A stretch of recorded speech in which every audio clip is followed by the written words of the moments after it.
চাই বা আমরা যেটা অবগত আছি, আমরা একসময় বলতাম যে education is power, education is power, information is power. এখন আবার বলি টেকনোলজি ইজ পাওয়ার। এই যত পাওয়ারই হোক না কেন, এই যে বিশেষ বিশেষ কাজের সাথে যারা জড়িত, এরা কিন্তু আমাদের সমাজ, জাতি তথা দেশের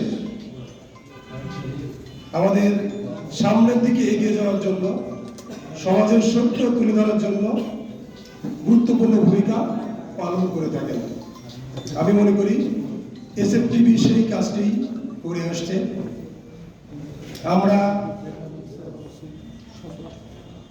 খারাপ দিকগুলোকে বাদ দিয়ে ভালো দিকগুলোকেই সামনে আনবো, যাতে এসএফটিভির সাথে যারা জড়িত আছে তারা আমাদের মাঝে আরো ভালো ভালো সংবাদ পরিবেশন করতে পারে। আমি কথা দীর্ঘায়িত করতে চাচ্ছি না। আপনারা দীর্ঘক্ষণ বক্তব্য শুনেছেন, অনেক ভালো ভালো কথা আমরা শুনেছি। পরিশেষে আমি এসএফটিভির উত্তরোত্তর সমৃদ্ধি এবং সফলতা কামনা করে, উপস্থিত সকলের সুস্বাস্থ্য কামনা করে আমার বক্তব্য শেষ করছি। সবাই ভালো থাকবেন। আসসালামু আলাইকুম। এসএফটিভির আমন্ত্রণে আপনারা সকলে উপস্থিত হয়েছেন, এজন্য আপনাদের এসএফটিভি পরিবারের পক্ষ থেকে আন্তরিক ধন্যবাদ জানাচ্ছি। আজকে আমরা চিন্তা করেছিলাম এখানে সাংবাদিকদের মিলন মেলা করব, কিছুটা হলো সফল হয়েছি। আপনারা যে আমাদের আমন্ত্রণে সাড়া দিয়ে এখানে উপস্থিত হয়েছেন, এই জন্য আপনাদেরকে আবারও ধন্যবাদ জানাচ্ছি।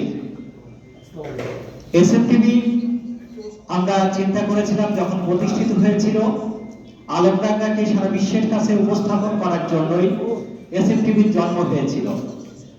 এখন এসএফটিভি শুধু আলমডাঙ্গা চুয়াডাঙ্গা জেলার নয়, সারা বাংলাদেশের 64টি জেলার মানুষের কাছে এসএফটিভি। আমরা চিন্তা করেছি এই এসএফটিভিকে সারা বাংলাদেশের মানুষের কাছে এমনভাবে উপস্থাপন করতে চাই যেটা একটি জাতীয় চ্যানেল যেভাবে সংবাদ প্রচার করে, সেই লক্ষ্যেই আমরা কাজ করছি। আপনাদের জ্ঞাতার্থে আমরা জানাতে চাই, আমাদের 2025 সালের মিশন রয়েছে এই এসএফটিভিকে নিয়ে। আমরা ইতিমধ্যেই স্বাস্থ্য বিষয়ক একটি অনুষ্ঠান করছি, যার নাম দিয়েছি সময় স্বাস্থ্য কথন। আমাদের এখানে উপস্থিত ছিলেন ডাক্তার আব্দুল্লাহ আল মামুনের উপস্থাপনায়। আমরা অতি শীঘ্রই সমসাময়িক বিষয় নিয়ে একটি টক শো অনুষ্ঠিত হবে এই এসএফটিভির মাধ্যমে। আমাদের আগামীতে আরো রয়েছে কৃষি ভিত্তিক অনুষ্ঠান, কৃষি ভিত্তিক কৃষকের কথা শুনবো, এমন একটি প্রোগ্রাম আমরা এসএফটিভির মাধ্যমে সারা বিশ্বকে জানাতে চাই। কারণ কৃষক এই বাংলাদেশের মানুষের মাটি থেকে যে রত্ন ফলায়, সেই কৃষকের কথা কিন্তু আমরা অনেকেই কষ্টের কথা জানি না। সেই কষ্টগুলো আমরা এসএফটিভির মাধ্যমেই, আপনাদের মাধ্যমে খুব শীঘ্রই উপস্থাপন করব। আমাদের আরো বিভিন্ন প্রোগ্রাম করার চিন্তা চেতনা রয়েছে। আমাদের এসএফটিভির যে একটি ই-পেপার বের হয়, সেখানে আমরা আলমডাঙ্গা সহ সারা বাংলাদেশের কবি সাহিত্যিকদেরকে একটি সাহিত্য পেজ অতি শীঘ্রই আপনাদের উপহার দেব। আমরা চিন্তা করছি আমরা সকলকে নিয়ে, সকলের সমন্বয়ে এই এসএফটিভিকে একদিন বাংলাদেশের শীর্ষ অনলাইন নিউজ পোর্টালে অবস্থান রাখব। আমরা আপনাদের সহযোগিতা পেলে আগামী দিনে এই এসএফটিভি হবে বাংলাদেশের একটি অনলাইন প্ল্যাটফর্মের সবচেয়ে সর্বোচ্চ স্থান দখল করবে। এই জন্য আপনাদের সকলের সহযোগিতা আমাদের প্রয়োজন। আপনাদের এখানে সকল সাংবাদিকদের আমন্ত্রণ জানিয়েছি, আপনাদের কাছ থেকে আমরা সহযোগিতা চাই। আমরা আপনাদের সহযোগিতায় এই এসএফটিভি আগামীতে মানুষের দ্বার প্রান্তে সকল সুখ দুঃখ জনদুর্ভোগের বিষয়গুলো আপনাদের মাঝে উপস্থাপন করতে চাই। পরিশেষে সকলকে এসএফটিভির পরিবারের পক্ষ থেকে ধন্যবাদ জানিয়ে আজকের এই অনুষ্ঠান আমাদের কেক কেটে সমাপ্তি ঘোষণা হবে। সেজন্য আমরা কেক কাটা পর্যন্ত অবশ্যই অপেক্ষা করব এবং আমরা আমাদের অনুষ্ঠান শেষে আপনাদের জন্য কিছু রয়েছে, আমরা সেইগুলো দিয়ে আপনাদের আজকের অনুষ্ঠান সমাপ্তি ঘোষণা করছি। আসলে আমন্ত্রণ জানাচ্ছি আলমডাঙ্গা থানার ইনচার্জ জনাব মাসুদুর রহমান,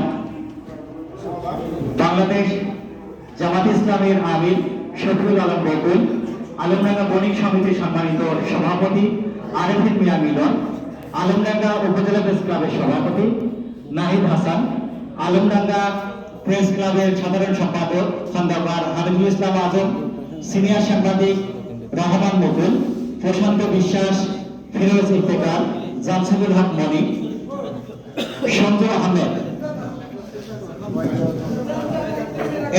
এই কয়েকজনকে মঞ্চে ইফতেখার, প্রশান্ত বিশ্বাস আপনাদের মঞ্চে আসার জন্য বিনীতভাবে অনুরোধ করছি।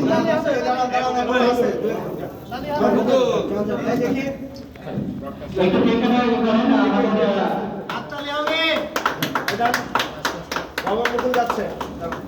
প্রশান্ত দাদা, আপনারা সকলে উপস্থিত হন।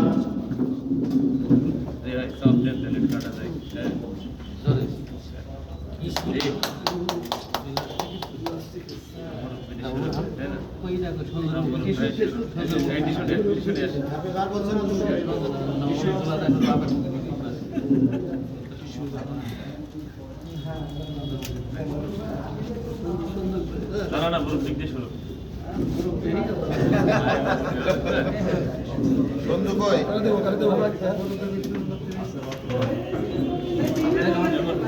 এবছরের মামাকে সামনে আসা করা অনুরোধ করছি। ইউনুস আলী মন্ডল মামাকে সামনে আসার জন্য অনুরোধ করছি। মামা একটু আসেন। আলামিন ভাই আসেন। আলামিন হোসেন পরশ, বশিরুল ইসলাম, আপনারা সকলে একটু সামনে আসেন।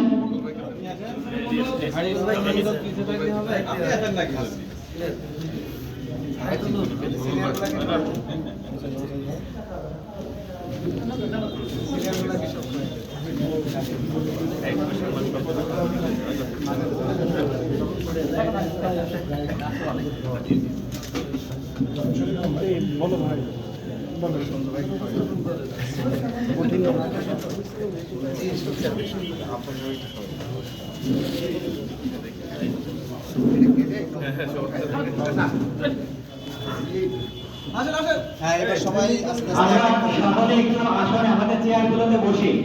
আমরা সকলেই আমাদের নিজ নিজ চেয়ারগুলোতে একটু বসি, নিজেদের আসন গ্রহণ করার জন্য আপনাদের মধ্যাহ্ন ভোজের জন্য ব্যবস্থা রয়েছে। আপনারা নিজ নিজ আসনে আসন গ্রহণ করার জন্য অনুরোধ করছি। আপনারা সকলে নিজ নিজ আসন গ্রহণ করুন। ক্যামেরা